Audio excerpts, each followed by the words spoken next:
So we're going to do a quick overview of this LJ. I think I've done about everything to this Jeep except for the rear corner armor and the rocker guards.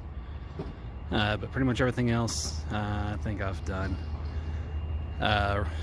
Recently, I just got done putting this Poison Spyder cage in. It was a fully welded unit that came in, so all I had to do is essentially bolt it in. I mean, it took a little bit more than that, but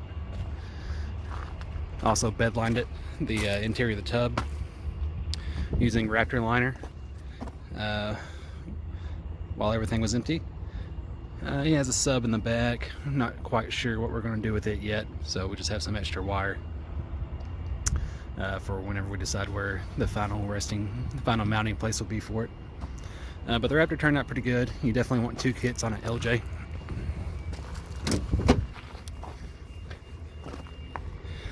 For the factory seat belts, we ordered the Genrite kit for the brackets.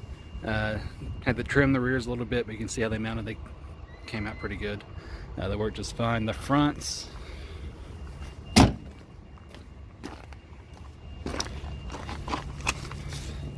mount like so.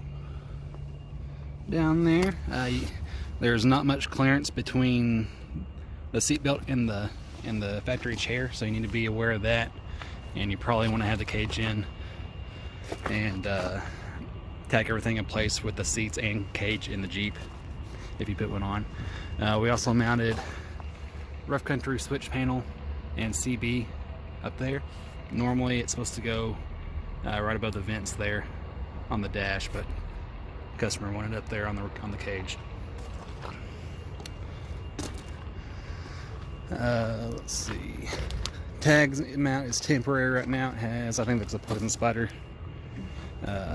light on it. We have a plate at the plasma cutter getting cut out that's going to cover up the tailgate and say LJ Life on it.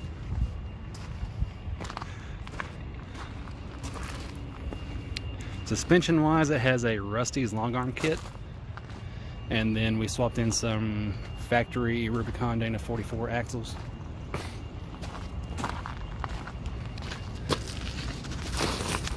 Up front it has a high steer kit with WJ brakes. I also did not put those on, but they're working out really good. If you have a TJ, you need to upgrade to those.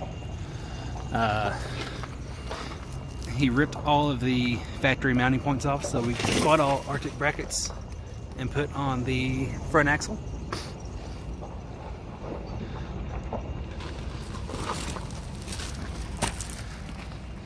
He also has some dual rate springs on the front and rear. And then to compensate for those being so soft, he has some stiff Bilstein 5100 shocks. On the rear, we left the factory mounts, but while I had the rear out doing the coil relocation, I went ahead and gusseted all those up. So he shouldn't have any problems with them, but if he does, we'll fix them. And we use the Artec coil relocation to center the coils on.